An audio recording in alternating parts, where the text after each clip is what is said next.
Bonjour, je suis Sandrine Montero, je suis thérapeute de couple et aussi guide en développement personnel. Et dans tous les cas, je remarque à quel point les personnes ont de la difficulté avec leurs émotions et avec les pensées qui peuvent être très négatives, très obsédantes. Donc, par mon expérience, j'ai donc écrit un livre qui s'appelle Alléger son mental et ses émotions, c'est possible. Et aujourd'hui, je vous propose un premier extrait de ce livre que vous pouvez retrouver sur Amazon. Conséquences des traumatismes. Le cerveau, dans sa fonction la plus primitive, adopte toutes sortes de mécanismes pour nous maintenir en vie. Certains de ces mécanismes sont hélas limitants. Par exemple, lorsque le mental, après un trauma ou une suite de répétitions négatives, analyse à tort qu'il n'y a pas de solution. Alors la personne n'agit plus. Elle se met en économie d'énergie. Ainsi, si vous avez été régulièrement humilié à l'école, vous finirez par croire que vous êtes médiocre. Même si votre rêve est de faire une école supérieure et que votre dossier est recevable, vous ne candidatez même pas, car vous êtes persuadé que c'est hors de votre portée. Le cerveau croit vous éviter ainsi un effort inutile. Ce fonctionnement porte le nom d'impuissance induite ou acquise. Voici des extraits d'un article relatant ce réflexe. Martin Seligman est à l'origine du concept d'impuissance acquise.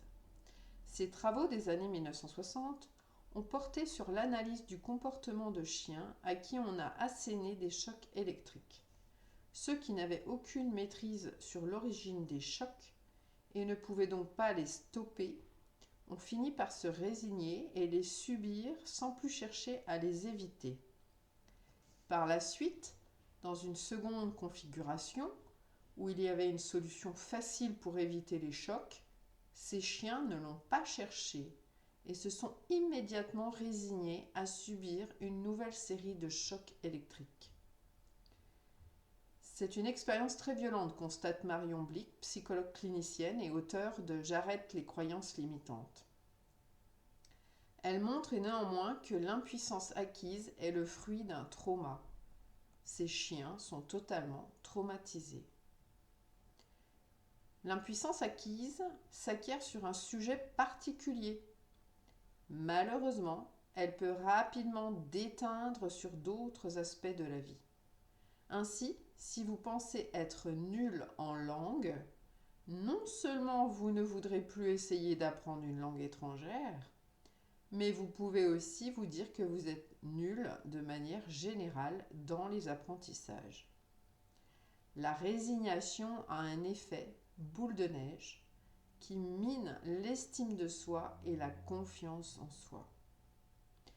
Dans l'expérience de Seligman, les chiens qui ont fini par se résigner n'avaient non seulement aucun contrôle sur la situation, mais ils étaient aussi soumis au caractère aléatoire des chocs électriques. Cette incertitude et ce manque de sens sont des éléments non négligeables dans l'installation de l'impuissance acquise. L'être humain veut du sens.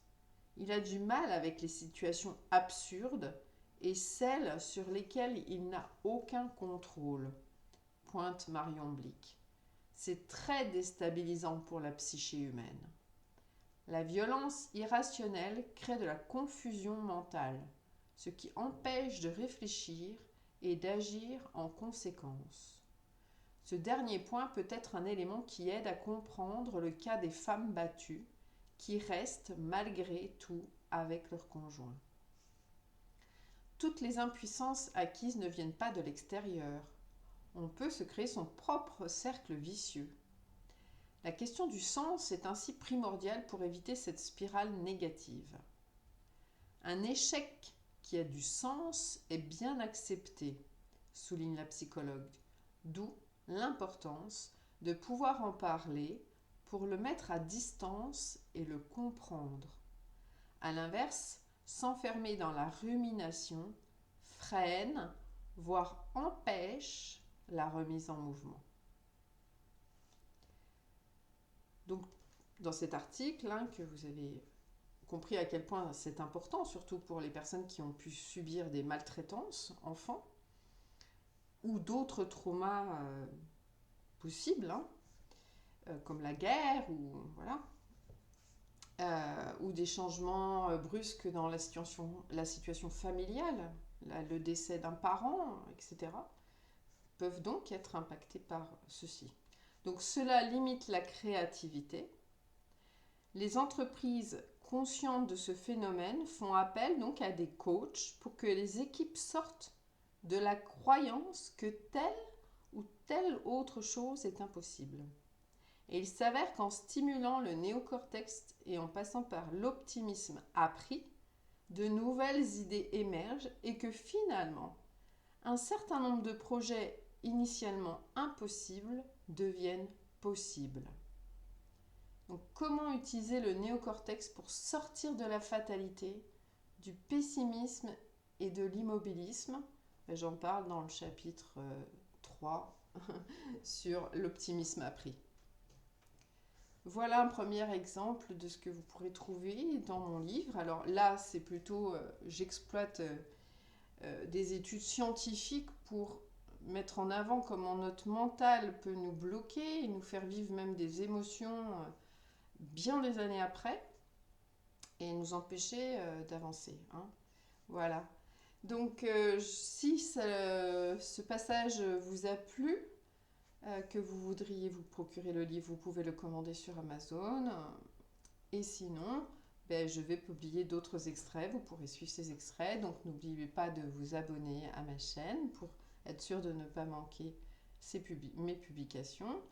Et si vous avez apprécié ce partage, découvrir cette étude et ce pessimisme appris, likez ou laissez-moi votre commentaire. Ce qui me permettra aussi de vous répondre sur une question, par exemple, lors d'une prochaine vidéo. Je vous remercie et vous souhaite une excellente journée. Au revoir.